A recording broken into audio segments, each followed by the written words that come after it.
Cari fratelli e sorelle, buongiorno.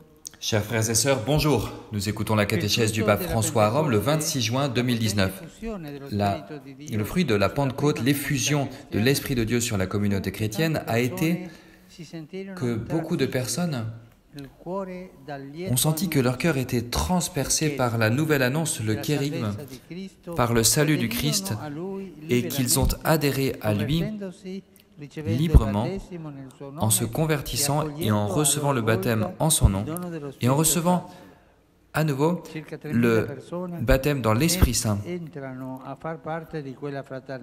Alors, ils deviennent membres de cette fraternité des croyants qui est le ferment de l'œuvre d'évangélisation.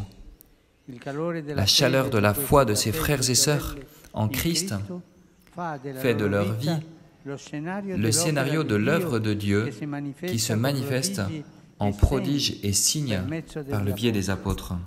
Ce qui est extraordinaire devient ordinaire et la quotidianité devient l'espace de la manifestation du Christ vivant.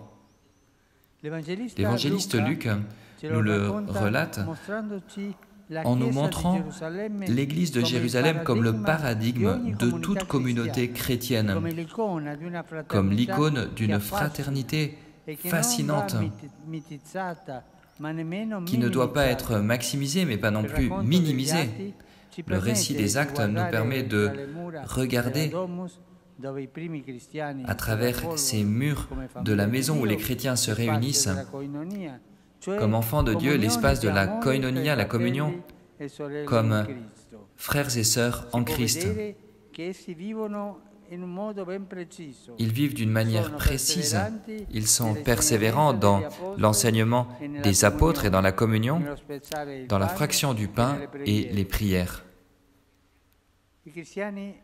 Les chrétiens écoutent continuellement la didaché, c'est-à-dire l'enseignement apostolique.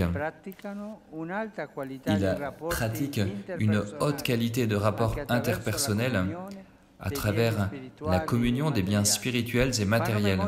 Ils font mémoire du Seigneur à travers la fraction du pain, c'est-à-dire l'Eucharistie, et ils dialoguent avec Dieu dans la prière.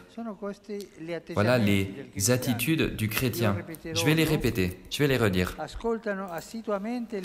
Ils étaient assidus à l'enseignement des apôtres. Deuxièmement, ils pratiquent une haute qualité de rapport interpersonnel, notamment à travers la communion des biens spirituels et matériels.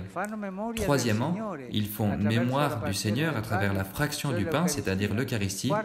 Quatrièmement, ils dialoguent avec Dieu dans la prière. Voilà les 4 traces d'un bon chrétien. À la différence de la société humaine, où l'on tend à rechercher ses propres intérêts, en dépit parfois du bien des autres, la communauté chrétienne bannit l'individualisme pour favoriser le partage et la solidarité. Il n'y a pas de place à l'égoïsme dans l'âme du chrétien. Si ton cœur est égoïste, tu n'es pas chrétien. Tu es un mondain qui ne fait que chercher ton propre intérêt, ton propre profit. Et Luc nous dit que les chrétiens étaient ensemble. Il parle de proximité, d'unité, qui sont le style des croyants. Ils sont proches, ils se soucient les uns des autres. Non pas pour critiquer les autres, mais pour aider les autres, pour s'en approcher. La grâce du baptême a révélé le lien intime entre les frères en Christ qui sont appelés à partager, à s'approcher les uns des autres et à donner selon le bien de chacun, la générosité, les aumônes, se soucier des autres, visiter les malades, visiter ceux qui sont dans le besoin, ceux qui ont besoin de consolation.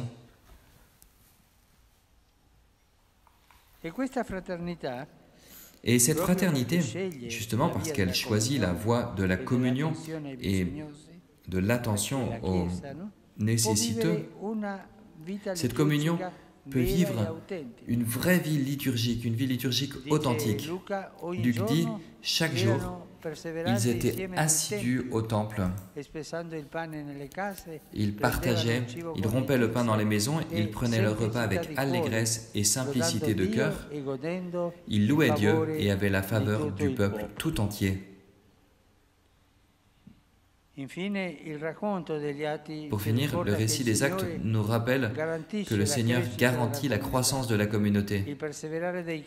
La persévérance des chrétiens dans l'alliance authentique avec Dieu et avec les frères devient une force attractive qui surprend et qui conquiert de nombreuses personnes, un principe grâce auquel la communauté des croyants de chaque temps continue à vivre.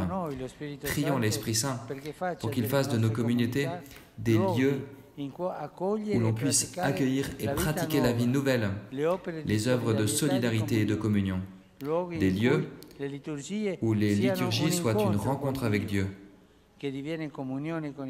dans la communion avec les frères et sœurs, des lieux qui soient des portes ouvertes sur la Jérusalem céleste. Merci.